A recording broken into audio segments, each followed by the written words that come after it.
Welcome to our deep dive into AI debates 2025. We're going to be talking about Nvidia's new chip, some global AI rules that are being discussed right now, and even how AI could change creative jobs forever. Get ready for some serious aha moments. Yeah, it's really amazing how much the AI world has changed even in just the past year. Right. It feels like AI went from just this experimental thing to like a whole established scene almost overnight. Exactly. We're seeing huge investments in AI infrastructure. Data centers are popping up everywhere. And then you have these major hardware leaps like Nvidia's Blackwell chip, which we'll discuss soon. AI is becoming a key player in pretty much every industry you can think of. So, thinking about someone who's maybe not following AI super closely, Yeah.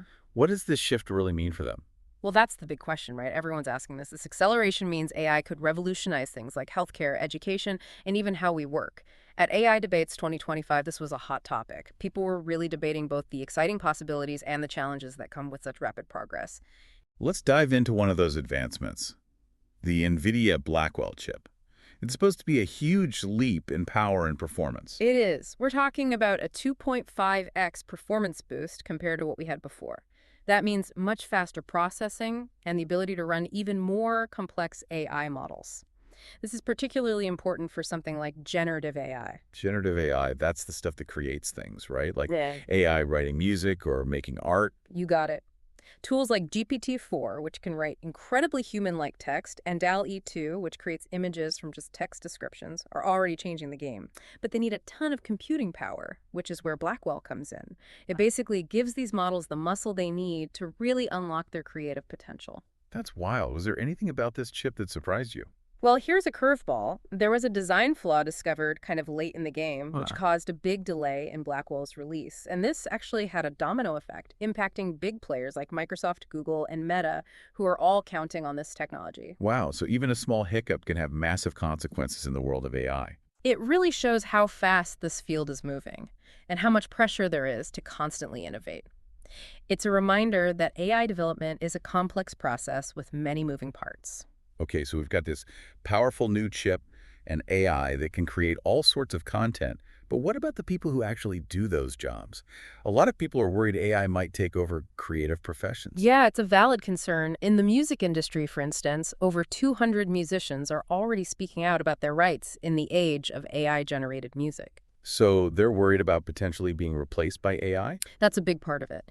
They're also concerned about, the value of human creativity being diminished and whether AI might stifle human expression in the long run. It sounds like there's a lot of fear about AI becoming a threat to artists and creators rather than a tool to help them. It's a real debate.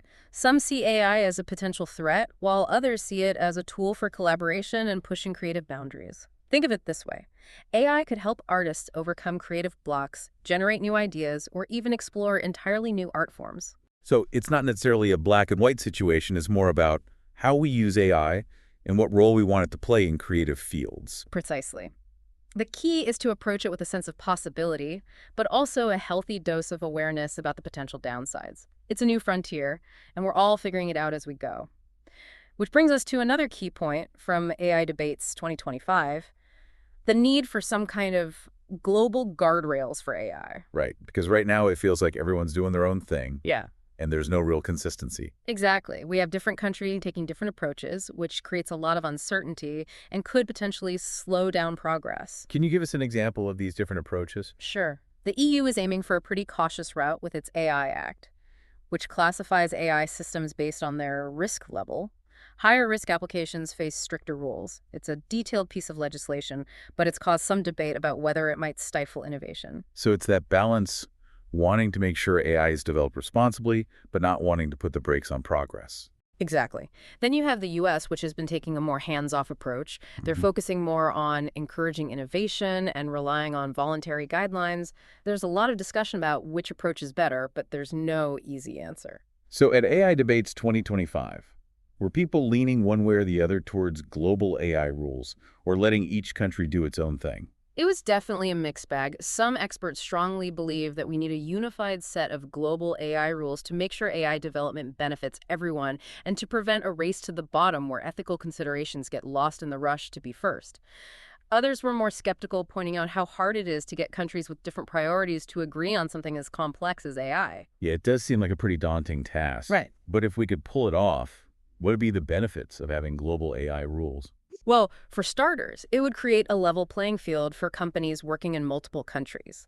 It would also make it easier to tackle issues like data privacy and security, which don't stop at national borders. And maybe most importantly, it would send a clear message that we're serious about developing AI in a way that benefits all of humanity, not just a select few. It's not just about regulating the technology itself. It's about shaping its impact on society, on all of us. Absolutely. We need to be thinking about how AI will affect our jobs, our relationships, our democracy, even our sense of what it means to be human. These are huge, complex questions, and they require a global conversation. A conversation that we all need to be a part of. Exactly. And this isn't just about experts and policymakers, it's about everyone. AI will touch every aspect of our lives, so we all have a stake in how it's developed and used. That's a really important point. We've talked about the fast-paced world of AI, the potential of the Blackwell chip, and the ethical questions around AI and creativity. And we've just started to touch on the debate about global AI regulation. But one thing that kept coming up at AI Debates 2025 is that AI isn't just a technology, it's a force that's going to reshape society as we know it. And that brings us to another critical aspect of the AI debate, the Mhm. environmental impact.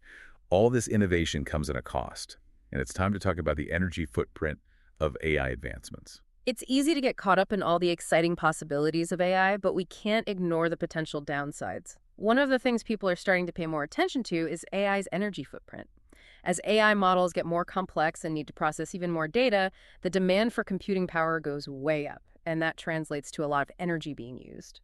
So break that down for me. How exactly does AI use so much energy? Well, think about training a large language model like GPT-4, the one we talked about earlier that can write like a human. That process requires massive amounts of data processing, which happens in data centers. These data centers are basically huge warehouses filled with servers, and all those servers need to run 24/7. The more we push for advancements in AI, the more energy these data centers consume. So is this a major concern or more of a niche issue? It's a growing concern, and a very real one. Some experts are even predicting that the energy consumption from AI could start putting a serious strain on the global energy grid in the next few years. We're already seeing reports of data centers struggling to keep up with the energy demands of AI development. So is this a problem we can solve with better technology? Mhm. Or do we need to look at policy and regulations as well? It's going to take a combination of both. On the technology side, there's a lot of research and development focused on making AI hardware more energy efficient. They're working on things like better chip designs, more efficient cooling systems, even writing algorithms in a way that reduces their energy consumption. So there's hope that we can innovate our way out of this problem. There's definitely potential there, but technology alone isn't enough. We also need policies and regulations that encourage sustainable AI development. For example, governments could offer tax breaks to companies that use energy-efficient AI hardware, or they could invest in renewable energy sources to power those data centers. It seems like we need a multi-pronged approach to really tackle this challenge. Are there any companies out there doing this well, showing us what's possible?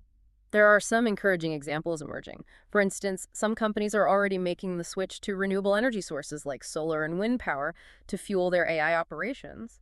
Others are exploring more efficient cooling systems for their data centers, which use less energy. It's definitely a step in the right direction. That's great to hear. Is there a sense of urgency around this issue, or is it more of a long-term concern? The sense of urgency is definitely growing. Schneider Electric, a global leader in energy management, put out a report recently that outlined potential futures for AI's energy consumption.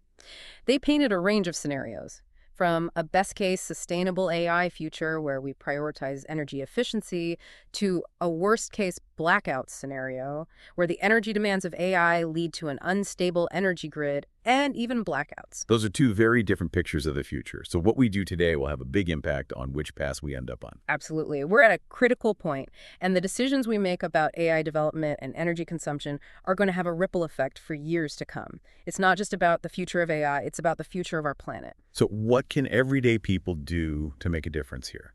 Do we have any power to influence this? You absolutely do. Awareness is key. The more we talk about the connection between AI and energy consumption, the more pressure there will be for change. So knowledge is power, as they say. Exactly. And we can also choose to support companies that are putting in the effort to make AI more sustainable. When you're buying products or services, look for companies that are investing in renewable energy, using energy efficient hardware, and generally making responsible choices when it comes to AI. That's a great point. It's about being a conscious consumer and supporting the businesses that align with our values. Any other tips for our listeners on how to be more mindful of their AI usage? Think about the AI-powered devices and services you use every day. Do you really need that virtual assistant listening all the time? Are there settings on your phone that you can adjust to reduce its energy consumption? Small changes like these can really add up. I like that it's about being more intentional with our tech and understanding that every decision we make has an impact. What's the main takeaway you want our listeners to remember about the connection between AI and sustainability? The future of AI is tied to the future of our planet. We can't have one without the other. But the good news is that we have the power to influence that future. By demanding sustainable AI practices, supporting companies that are doing the right thing, and making conscious choices about how we use technology, we can make sure that AI benefits all of us without harming the planet. That's a really inspiring message. It reminds us that we're not just along for the ride with this technology. We have a voice and a choice in how it develops. Earlier, we talked about the need for global cooperation on AI regulation and how different countries are taking different approaches. It's a complex issue, but it was a major theme at AI Debates 2025. We're facing global challenges that require global solutions. No one country can solve this on its own. What are some of the biggest hurdles to getting everyone on the same page when it comes to AI regulation? And are there any signs that we're moving in the right direction? Well, one of the biggest challenges is that different countries have different priorities when it comes to AI. Some are really focused on innovation and economic growth, while others are more concerned about the ethical implications and potential risks. Trying to bridge those gaps and find common ground is a delicate process. So it's not just about the technical details, it's also about navigating different cultures and political viewpoints. Exactly. But despite those challenges, there are some encouraging signs that we're moving towards more global cooperation. For example, the EU's AI Act, while not without its critics, has set a precedent for comprehensive AI regulation. And it's already influencing discussions in other parts of the world. We're also seeing more collaboration between governments, research institutions, and industry leaders to share knowledge and develop best practices. It's good to hear that there's at least a willingness to work together.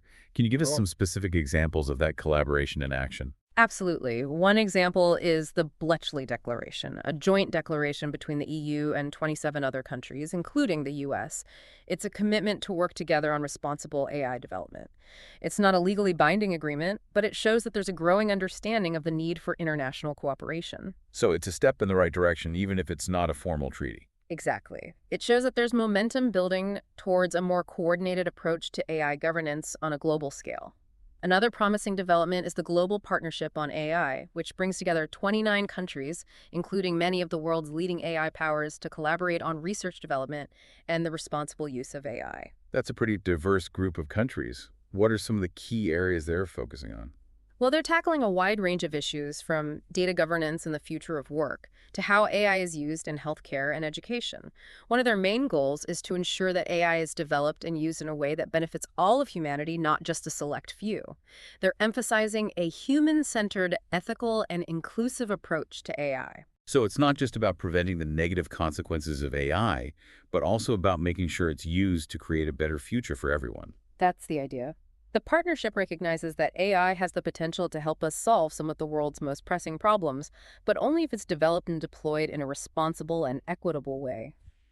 It's a good reminder that AI isn't just a tool for technological advancement, but also a powerful tool for social progress, and that working together is essential to making sure AI reaches its full potential for good. So what's the bottom line here? Should we be optimistic about the future of global AI regulation?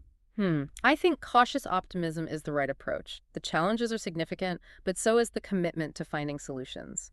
There's a growing recognition that AI is a global issue that demands a global response, and that's definitely a positive sign. It sounds like the conversation is far from over.